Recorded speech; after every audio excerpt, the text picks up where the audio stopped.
ಓಂ ನಮೋ ನಾರಾಯಣಾಯ. ಹೆಜ್ಜೆಗೊಂದು ಕತೆ ಸಾಮ್ಯಕೋಟಿ ಜೊತೆ ಚಾನಲ್ಗೆ ತಮ್ಮೆಲ್ಲರಿಗೂ ಆತ್ಮೀಯವಾದ ಸ್ವಾಗತ. ನನ್ನ ಚಾನಲ್ನ ಸಬ್ಸ್ಕ್ರೈಬ್ ಮಾಡಿರೋ ತಮ್ಮೆಲ್ಲರಿಗೂ ತುಂಬ ಹೃದಯದ ಧನ್ಯವಾದಗಳು. ಇನ್ನೂ ಯಾರು ಸಬ್ಸ್ಕ್ರೈಬ್ ಮಾಡಿಲ್ಲ ಅಂದರೆ ದಯವಿಟ್ಟು ಸಬ್ಸ್ಕ್ರೈಬ್ ಮಾಡಿ. ಇನ್ನು ಇವತ್ತಿನ ನೀತಿ ಕತೆಗೆ ಬರೋದಾದರೆ, ನಮ್ಮೆಲ್ಲರಿಗೂ ಗೊತ್ತಿರೋ ಹಾಗೆ ರಾಜ ರವಿವರ್ಮ ಒಬ್ಬ ಸುಂದರ ಚಿತ್ರಕಾರ, ಕಲಾವಿದರು ಅಂತ ಹೇಳಿದ್ರೆ ಖಂಡಿತವಾಗ್ಲೂ ತಪ್ಪಾಗೋದಿಲ್ಲ. ಅವರ ಜೀವನದಲ್ಲಿ ನಡೆದಂತಹ ಒಂದು ಪುಟ್ಟ ಘಟನೆ ಇಂದಿನ ಕತೆ. ಆ ರಾಜ ರವಿವರ್ಮ ಚಿತ್ರಕಾರರೇನಿರ್ತಾರೆ, ಅವರು ನಗರ ಸಂಚಾರ ಮಾಡ್ತಿರ್ತಾರೆ. ಆ ರೀತಿ ನಗರ ಸಂಚಾರ ಮಾಡಬೇಕಾದ್ರೆ ಒಬ್ಬ ಯುವತಿ ಅವರನ್ನು ಗುರುತಿಸಿ ನನಗೂ ಸಹ ಒಂದು ಚಿತ್ರವನ್ನು ಬಿಡಿಸ್ಕೊಡಿ ಅಂತ ಕೇಳ್ತಾಳೆ. ಆಗ ರವಿವರ್ಮ ಹೇಳ್ತಾರೆ, ಇಲ್ಲಮ್ಮ, ಅಷ್ಟು ಬೇಗ ನಿನ್ನ ಚಿತ್ರವನ್ನು ನನ್ನ ಕೈಲಿ ಬಿಡಿಸೋದಕ್ಕೆ ಆಗೋದಿಲ್ಲ. ಮುಂಬರುವ ದಿನಗಳಲ್ಲಿ ಯಾವತ್ತಾದರೂ ಖಂಡಿತ ಭೇಟಿ ಮಾಡಿ ನಿನ್ನ ಚಿತ್ರವನ್ನು ನಾನು ಬಿಡಿಸ್ಕೊಡ್ತೇನೆ ಅಂತ ಹೇಳ್ತಾರೆ. ಆದರೆ ಹೆಂಗಸರ ಹಠ, ಇಲ್ಲ ನನಗೆ ಈಗಲೇ ಬೇಕು ಅಂತ ತುಂಬ ಹಠ ಮಾಡ್ತಾಳೆ. ಆಗ ಅವರಿಗೂ ಸಹ ಬೇರೆ ದಾರಿನೇ ಕಾಣದೆ ಏನು ಮಾಡ್ತಾರೆ, ಒಂದು ಚಿತ್ರವನ್ನು ಒಂದು 5 ರಿಂದ 10 ನಿಮಿಷದ ಒಳಗಡೆ ಬಿಡಿಸಿ ಆಕೆಗೆ ಕೊಡ್ತಾರೆ. ಆಕೆಗೆ ತುಂಬ ಖುಷಿ ಆಗುತ್ತೆ. ಆದರೆ ಆ ಕಲಾವಿದರೇನಿದ್ದಾರೆ ಆ ಚಿತ್ರವನ್ನು ಕೊಟ್ಟು, ನೋಡು, ಇದು ಎಲ್ಲ ರೀತಿಯಾದಂತಹ ಚಿತ್ರದ ಹಾಗೆ ಅಲ್ಲ, ಇದು ಕೋಟ್ಯಾಂತರ ರೂಪಾಯಿ ಬೆಲೆ ಬಾಳುತ್ತೆ, ಹಾಗಾಗಿ ಇದನ್ನು ಜೋಪಾನವಾಗಿ ಇಟ್ಕೋ ಅಂತ ಹೇಳ್ತಾರೆ.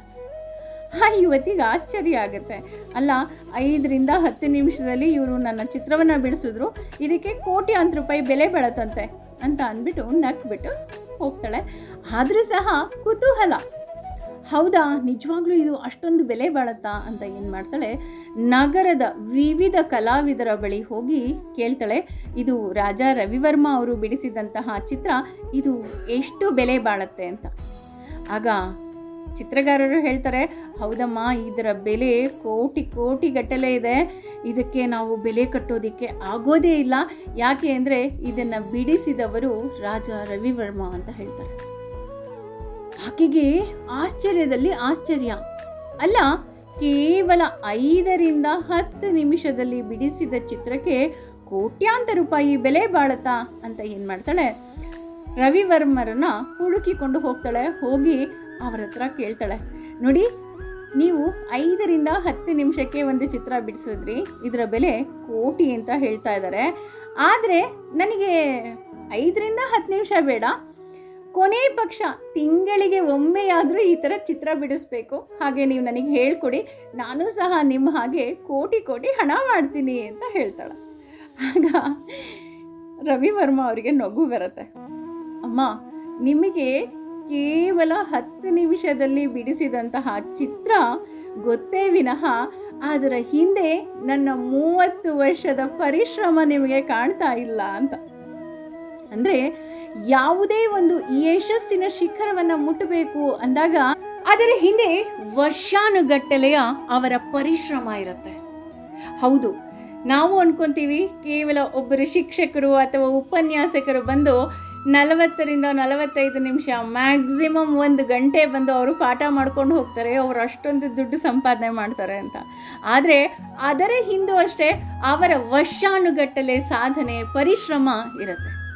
ಅಷ್ಟೇ ಅಲ್ಲ, ನಮ್ಮ ತಂದೆ ತಾಯಿ ನಮಗೆ ಏನಾದರೂ ಬುದ್ಧಿವಾದ ಹೇಳಿದರೂ ಅಷ್ಟೇ, ಕೆಲವೊಮ್ಮೆ ಈಗಿನ ಮಕ್ಕಳು ಆಡುವಂತಹ ಮಾತು, ನಿಮಗೇನು ಗೊತ್ತು ಅಲ್ವಾ, ಅವರಿಗೆ ಆ ವಿಷಯದ ಬಗ್ಗೆ ಅರಿವಿಲ್ಲದಿದ್ದರೂ ಸಹ ವರ್ಷಾನುಗಟ್ಟಲೆಯ ಅನುಭವದಿಂದ ತಂದೆ ತಾಯಿ ಮಾತಾಡ್ತಾರೆ. ಹಾಗೆ ಗುರು ಹಿರಿಯರು ಅವರು ಮಾತನಾಡಬೇಕಾದ್ರೂ ಅಷ್ಟೇ ಅವರ ಪರಿಶ್ರಮ ಅದರಲ್ಲಿದೆ ಅಂತ ಹೇಳ್ತಾ ಇದೆ. ಹೌದು, ಯಾಕಪ್ಪ ಅಂತಂದರೆ, ನಾವು ಯಾವುದೇ ಒಂದು ವಿಷಯದ ಬಗ್ಗೆ ಮಾತಾಡ್ತೀವಿ ಅಥವಾ ಅದನ್ನು ನಾವು ಪ್ರೆಸೆಂಟ್ ಮಾಡ್ತೀವಿ ಅಂದಾಗ ಅದು ಕೇವಲ 5 ರಿಂದ 10 ನಿಮಿಷದ ಕೆಲಸ ಆಗಿರೋದಿಲ್ಲ, ಅದರ ಹಿಂದೆ ವರ್ಷಾನುಗಟ್ಟಲೆಯ ಪರಿಶ್ರಮ ಅಡಗಿರುತ್ತೆ. ಅದೇ ಮಾತನ್ನು ರಾಜ ರವಿವರ್ಮ ಆ ಹೆಂಗಸಿಗೆ ಹೇಳಿದ್ದು, ನಿನಗೆ 5 ರಿಂದ 10 ನಿಮಿಷ ಪೇಂಟ್ ಮಾಡಿದ ಮಾತ್ರ ಗೊತ್ತಾಗಿದೆ, ಅದರ ಹಿಂದೆ ವರ್ಷಾನುಗಟ್ಟಲೆಯ ಸಾಧನೆ ನಿನಗೆ ಗೊತ್ತಿಲ್ಲ, ನೀನು ಅಷ್ಟೇ ನಿನ್ನ ಜೀವನದ 30 ವರ್ಷ ನನ್ನ ಜೊತೆ ಕಳೀತೀಯಾ, ಅಂದರೆ ಈ ಚಿತ್ರಕ್ಕೋಸ್ಕರ ಕಳೀತೀಯಾ ಅಂತ ಅಂದರೆ ಖಂಡಿತ ಬಾ, ನಾನು ನಿನಗೆ ಚಿತ್ರವನ್ನು ಹೇಳ್ಕೊಡ್ತೀನಿ ಅಂತ ಹೇಳ್ತಾರಂತೆ. ಹಾಗಾಗಿ ಯಾವುದೋ ಒಂದನ್ನು ನೋಡಿದ ತಕ್ಷಣ ಮಾಡ್ತೀನಿ ಅನ್ನೋದು ತಪ್ಪಾಗತ್ತೆ. ಅದರ ಹಿಂದೆ ಪರಿಶ್ರಮ ಖಂಡಿತ ಇರುತ್ತೆ. ಯೋಚನೆ ಮಾಡಿ, ಅಷ್ಟೇ ಅಲ್ಲ, ಸಮಯ ಸಿಕ್ಕಾಗಲೆಲ್ಲ ದೇವರ ನಾಮಸ್ಮರಣೆ ಮಾಡಿ. ಓಂ ನಮೋ ನಾರಾಯಣಾಯ.